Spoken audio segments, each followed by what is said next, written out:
Assalamualaikum warahmatullahi wabarakatuh. Waalaikumsalam warahmatullahi wabarakatuh. Halo mahasiswa Universitas Negeri Jakarta semuanya. Selamat datang di podcast Pendidikan. Bersama saya, Anand Ratama Muhammad Owen, dengan nomor induk mahasiswa 150262006 dari program studi S1 Pendidikan Teknik Mesin, Fakultas Teknik, Universitas Negeri Jakarta. Di sini saya tengah mengambil skripsi atau tugas akhir dengan judul pengembangan media pembelajaran audiovisual berbasis siniar atau e-podcasting pada materi konsep dasar metode penelitian pendidikan. Dengan dosen pembimbing satu saya yaitu Bapak Profesor Dr. Basuki Wibawa dan dosen pembimbing dua saya yaitu Bapak Dr. Imam Mahir MPD. Nah, di pertemuan kali ini kita akan membahas mengenai materi konsep dasar metode penelitian pendidikan, di mana kita akan membahas dulu nih mengenai filsafat ilmu dan metode ilmiah.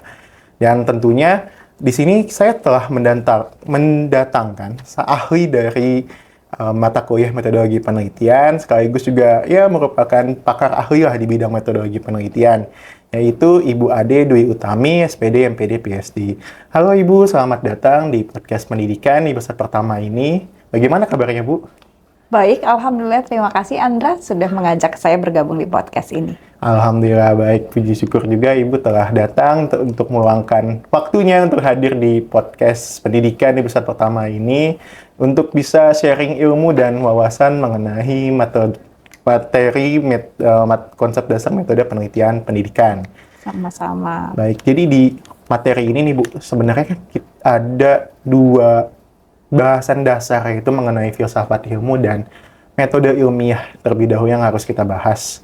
Nah, di mana filsafat ilmu ini cenderung untuk membahas mengenai pengetahuan dasar dan pengetahuan penalaran manusia begitu Bu. Tapi di sini saya ingin mengetahui Bu, lebih lanjut apa sih sebenarnya filsafat itu dan hakikatnya seperti apa? Oke, baik. Menarik sekali ya. Saya juga di era dulu sekolah mengkaji tentang filsafat ini sebenarnya apa gitu. Tapi ternyata mempertanyakan filsafat ini itulah berfilsafat gitu. Jadi secara filosofis filsafat itu berarti mencari tentang kebenaran atau belajar tentang kebijakan, di mana kebijaksanaan di sini diartikan sebagai proses berpikir gitu. Jadi ketika kita mempertanyakan sesuatu, ya kita sudah berfilsafat gitu. Makin kita memikirkan sesuatu, saya rasa itu berada di balik konsepnya filsafat itu sendiri, mempertanyakan sesuatu. Iya, ini benar. apa, itu apa, ini bagaimana. Nah, questioning on something ketika kita mulai proses berpikir kita, itulah berfilsafat. Itulah berfilsafat. Oke, baik. Jadi di sini merupakan sebuah filsafat, jadi yang saya tangkap itu sebuah pertanyaan pada diri kita terhadap suatu hal pengetahuan. Iya. Gitu, baik. Karena dianggap sebagai proses berpikir kan, ketika Iya. kita mencari kebenaran atau mengkaji kebijaksanaan. Sebenarnya dengan makin banyak berpikir, harusnya kan harapannya kita semakin bijaksana ya. Begitu. Iya, betul sekali. Nah, terus saya juga ingin tahu nih Bu, bagaimana para ahli dari filsafat ini mengartikan filsafat yang seperti apa begitu? Oke, mungkin yang paling terkenal satu yang bisa saya ambil itu Aristoteles ya. Aristoteles, ya, karena memang kemunculan filsafat ini kan dari bangsa Yunani. Iya. Gitu. Banyak sekali tokoh-tokohnya, salah satunya Aristoteles, salah duanya ada Descartes nanti. Nah, ketika dikatakan Aristoteles pada masanya itu filsafat itu macam-macam. Ada filsafat produktif, ada filsafat teoritis, ada filsafat praktis yang artinya tadi kembali apa yang mau kita cari tahu, apa yang mau kita pertanyakan gitu. Iya. Teoritis itu berarti kan kita mengkaji konsep-konsep gitu ya. Iya. Ketika praktis itu melihat bagaimana yang terjadi, kenapa terjadi demikian gitu. Iya. Kenapa dibuat demikian ketika kita mau berpikir tentang menghasilkan sesuatu dari proses berpikir kita. Iya, Gitu. benar. Jadi mungkin kunciannya, karena kalau makin dipertanyakan misalnya, kenapa sih Aristoteles kok membagi tiga? Nah kan Iya. kita berfilsafat lagi nih Iya. mengkaji itu. Dan ya memang keseruannya kalau dikatakan ada prinsip filsafat itu berputar-putar. Berputar-putar itu artinya ya kita terus mempertanyakan kan. Iya. Kalau ketemu jawaban kita tanyain lagi, kok bisa begitu gitu. Nah, Iya, benar. itu bentuknya filsafat. Jadi makin kita tahu dari Aristoteles menemukan apa, bisa jadi kita mempertanyakan. Tanyakan. Tapi ya itu bagian dari pengembangan ilmu pengetahuan pada akhirnya. Oke, benar. Iya, baik. Jadi salah satunya adalah dari Aristoteles Benar. tersebut. Namun kan itu dari bangsa Aristoteles, berasal dari bangsa Yunani, Bu. Benar sekali. Ada nggak sih, Bu, pemahaman lainnya mengenai filsafat ini dari tempat lain, misalnya dari wilayah barat, wilayah timur, atau dari pandangan agama? Ada banyak sekali, ya benar saya, apalagi nanti sampai pandangan agama. Dengan kelahiran filsafat dulu di Yunani itu juga kan pada awalnya fokus menjawab tentang alam ya. Iya. Kenapa sih ada bulan? Kenapa sih ada bintang? Iya. Mengapa mereka diperlukan? Bagaimana mereka berproses? Pertanyaan-pertanyaan seperti itu ketika tadi kita mempertanyakan sesuatu, berarti kita berfilsafat. Dalam pengembangannya atau perkembangan keilmuan filsafat ini ya, setelah itu kan filsuf-filsuf ini kan terkenal ya gitu. Nah, mulailah bangsa-bangsa lain juga ikut mempertanyakan, ikut mengembangkan temuan-temuan yang ditemukan oleh bangsa-bangsa Yunani. Beberapa di antaranya memang yang bangsa-bangsa besar barat ya. Itu kita lihat juga banyak pengembangan ilmu pengetahuan dari sana. Immanuel Kant itu salah satu di antaranya. Tapi ya kita tidak bisa pungkiri filsuf-filsuf Cina itu juga dominan sekali, kuat sampai sekarang. Mungkin kan kalau kita mau lihat di film-film juga cukup banyak tuh. Ada Lao Tse, ada Konghucu di situ kan, itu untuk bagaimana mereka mengembangkan spesifik dengan budaya Cinanya gitu. Lalu kemudian yang terakhir yang kita tidak boleh lupakan ya bangsa-bangsa timur, termasuk di situ India, lalu ada Persia, ya. Nah itu banyak sekali termasuk filsuf-filsuf yang dari Islam ya yang lahir untuk keilmuan, misalnya Avicenna itu juga salah satu di antaranya. Oke, baik. Ini nyata filsafat juga tidak hanya dipengaruhi oleh pandangan dari filosof Yunani, namun nyata banyak di belahan dunia lain pun juga ikut serta dalam filsafat, pengertian filsafat dalam pemaknaan pencarian pengetahuan. Tentu luar biasa sekali, Bu. Nah, terus di sini kan karena topik kita ini lebih ke arah keilmuan, kependidikan nih, Bu. Lantas bagaimana sih, Bu, filsafat ini masuk ke dalam bidang keilmuan atau istilahnya filsafat ilmu? Oke, jadi berarti kalau tadi mencari kebenaran, kebenaran itu diartikan si ilmu itu sendiri. Jadi kita mempertanyakan, bukan mempertanyakan berarti meragukan, tapi dalam arti mencari tahu lebih banyak dari pembentukan suatu keilmuan. Termasuk itu di keilmuan pendidikan. Apa sih ilmu pendidikan itu? Gitu. Apa isinya? Gitu. Itu yang mau diketahui dengan jadi melahirkan filsafat ilmu pendidikan. Artinya pencarian kebenaran tentang ilmu yang bidangnya adalah pendidikan. Oke. Nah terus saya juga pernah dengar nih mengenai filsafat bahwasanya ingin menjawab pertanyaan ontologi, epistemologi, sama aksiologi. Nah itu tuh seperti apa dan kayak gimana sih, Bu, lebih jelasnya? Oke, jadi karena dengan intinya mencari tahu, kan harus apa yang mau kita cari tahu? Apakah itu objek, apakah itu peristiwa, atau si ilmu itu sendiri, disebutlah itu ontologi, tentang apa yang mau kita cari tahu. Kontennya itu apa sih? Kontennya, ya. Lalu kemudian ada epistemologi, yang menekankan pada cara, atau bagaimana cara kita mencari tahu. Apakah kita lihat saja, atau kita utak-atik dulu. Nah, itu kan berbicara banyak cara yang nanti akan berujung pada metode ilmiah untuk menemukan si ilmu tadi, untuk mencari tahu kebenaran tentang ilmu itu. Lalu kemudian harus ada unsur aksiologis tadi, aksiologi. Untuk menekankan kenapa kita perlu mencari tahu. Jadi tujuannya apa, manfaatnya apa, fungsinya apa, kontribusinya apa. Jadi dengan apa, bagaimana, dan kenapa harus dilakukan, tujuan kedepannya apa, itu menjadi satu komponen utama dari pembentukan filsafat itu sendiri. Wah, ini jelas semakin menarik, Bu. Bahwasanya kalau di dalam filsafat ini ada proses ontologi, itu kita proses untuk bagaimana konten apa yang ingin kita pertanyakan, pengen kita lebih tahu, tuh kemudian masuk ke epistemologi, bagaimana cara proses kita mengetahui konten tersebut atau produk tersebut, kemudian juga masuk ke aksiologi, tahapan untuk pencarian, begitu istilahnya. di dalam ilmu filsafat. Nah, di sini tahapan kita kan pembelajaran kita hari ini kita ada filsafat ilmu dan metode ilmiah, Bu. Nah, bagaimana sih peran dari filsafat ini, filsafat ilmu khususnya masuk ke dalam metode ilmiah atau metode keilmuan? Oke. Begitu. Karena filsafat ilmu itu nomor satu tuh harus realistis ya. Harus realistis. Lalu juga ada dasar teoritiknya, dan kemudian dia juga harus memberikan dampak pada proses sistematis yang dilewati. Proses sistematis. Yes, proses sistematis itu yang akan membawa proseduralnya secara metode ilmiah.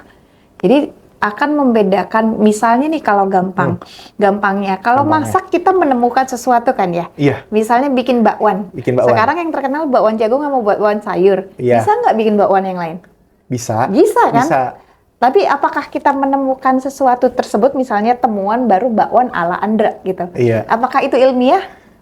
Bisa jadi. Bisa jadi kalau dilakukan secara prosedur ilmiahnya gitu. Iya. Yang artinya memang ada temuannya, kenapa sih harus dibikin bakwan ini dengan versi yang Andra punya gitu. Versi lainnya. Ya, gitu. Jadi kan ada tujuannya tadi. Lalu urgensinya itu apa sih? Kenapa harus memunculkan ini si bakwan versi baru nih? Iya. Nah, dengan komponen itu menempatkan tadi ontologi yang ada kajian apa dan teoritiknya apa, lalu prosesnya bagaimana itu ilmiah dan kegunaannya terhadap kontribusi ke ilmu pengetahuan, lalu prosedurnya satu persatu. Mungkin kan bikin bakwan nggak ada seminar proposal kayak ujian ya gitu. Nah, bagaimana bukan berarti seminar proposal itu mungkin kalau di mahasiswa satu yang dilewati, tapi diseminasi untuk pembuktian penelitian atau tadi riset yang dilakukan tentang si bakwan itu merupakan salah satu bentuk prosedur ilmiah yang harus dilewati. Kajian teoritiknya si bakwan itu gitu. Jadi memang harus bersatu padu komponen-komponen itu dalam proses prosedur ilmiah. Oke, baik, ini berarti peran filsafat sangat jelas adanya di dalam sebuah metode keilmuan, metode ilmiah ya, Bu. Benar, jadi lebih ke pengakuan ya, supaya dia bisa membentuk pengetahuan baru. Oke, mantap banget nih, keren banget, Bu. Jadi jelas banget kalau metode ilmiah ini tidak harus dipengaruhi oleh filsafat untuk sebuah pertanyaan awal atau hipotesis awalnya, baru nanti bisa dilihat temuan-temuan barunya. Benar sekali. Benar banget. Nah, terus di sini saya juga ingin mengetahui lebih lanjut, Bu. Kan tadi kan metode, kita udah masuk tahap metode ilmiah, Bu. Lantas bagaimana sih, Bu, fungsi dari si metode ilmiah dan bagaimana cara berpikir ilmiah gitu untuk para mahasiswa ini, Bu? Oke, yang mungkin di step pertama itu adalah critical thinking ya, untuk melihat atau menentukan si ontologisnya tadi. Oke. Artinya apa sih yang mau kita explore, apa yang mau kita cari tahu, atau apa yang mau kita kembangkan. Misalnya mau mencari tahu, saya mau ambil contoh umum nih, tapi misalnya kenapa terjadi fenomena longsor di satu tempat. Nah, atau kenapa Indonesia kok rajin banget nih kena gempa bumi gitu kan. Jadi ontologi itu bisa berasal dari sekeliling kita, dan itu kembali si filsafat tadi, ketika kita punya curiosity, kok bisa ya gitu. Kenapa ya kita mempertanyakan sesuatu. Tapi harus dilihat ada landasan urgensinya. Penting nggak sih kita mengeksplor kenapa kita kok gempa bumi terus gitu kan. Oh iya, supaya mengetahui nanti prevention dan lain-lain. Itu kan penting dilakukan. Sama tadi ada longsor, kita menghindari, termasuk di pendidikan. Penting nggak kita mencari tahu, ini kalau di kelas mahasiswa supaya nggak ngantuk mulu dengerin dosennya. Nah, kan itu kita punya tujuan ke depannya. Itu menjadi landasan atau step pertama dari metode ilmiah. Lalu kita punya yang kedua, landasan teoritik. Apa dasarnya? Tentu saja eksplor ke gempa bumi akan berbeda landasannya tadi dengan explore melihat motivasi mahasiswa kan. Iya. Yang satu mungkin lebih ke arah natural science, tapi misalnya kalau di pendidikan kita punya konsep-konsep pedagogi. Oh, ketika belajar ada misalnya Vygotsky mengatakan collaborative learning. Iya. Oh, Vygotsky mengatakan mediated learning. Oh, yang artinya biar mahasiswanya nggak bosan pakai media nih. Iya. Nah, karena kalau belajar baca buku aja bosan. Padahal buku itu udah media daripada dengerin orang ngomong aja kan. Iya, benar. Nah, itu ada perubahan. Oh, ditemukan dengan cara A, epistemologi lah dia kan. Iya. Dengan cara B yang dilakukan secara prosedur ilmiah juga. Yang pada akhirnya dari proses panjang itu ada pembuktian-pembuktian. Dan pembuktian ini juga macam-macam. Nggak harus tadi dengan kalau dikenal banyak ada pembuktian angka-angka, itu menjadi salah satu cara. Tapi kalau tadi diuji coba juga boleh, misalnya dengan melihat, oh kalau kelompok A dikasih media tadi buku, di kelompok B misalnya pakai media ini podcastnya, mana yang lebih menarik buat mahasiswa untuk belajar? Nah, itu kan akan mengembalikan nanti pada hasilnya. Ada pengetahuan baru bahwa media kalau diterapkan, nah ini lebih berdampak atau untuk meningkatkan motivasi mahasiswa ternyata yang pakai podcast. Begitu. Jadi panjang lebar dari mulai initiatingnya, starting pointnya, sampai tadi dengan resultnya. Oke, baik. Ini berarti Bapak cara berpikir ilmiah dan proses berpikir ilmiah itu dari sebuah metode ilmiah ternyata sangat panjang, namun tentunya dengan penjelasan yang lebih detail, lebih jelas, sehingga bisa menghasilkan sebuah inisiasi atau temuan-temuan baru begitu ya. Benar sekali. Nah, terus lanjutnya di sini saya juga waktu itu pernah sempat baca Bu mengenai metode ilmiah ini memiliki kriteria gitu Bu. Kriteria dari metode ilmiah ini misalnya saja berdasarkan fakta, kemudian berprinsip analisis, kemudian dengan ukuran objektif dan menggunakan hipotesis atau pertanyaan awal. Nah, itu saya ingin mengetahui juga lebih lanjut Bu mengenai apa kriteria tersebut. Benar sekali. Yang pertama tadi kan untuk starting point, kita tuh nggak bisa ngarang-ngarang supaya ada, tapi berdasarkan kondisi lapangan. Tadi misalnya si gempa bumi ya ketemu karena memang terjadi kan berkali-kali. Nah, itu menjadi inisiasi berdasarkan fakta lingkungan. Lalu ketika kalau kita di konteks pendidikan, ya misalnya melihat perilaku tertentu, misalnya kenapa motivasi mahasiswa untuk berprestasi rendah.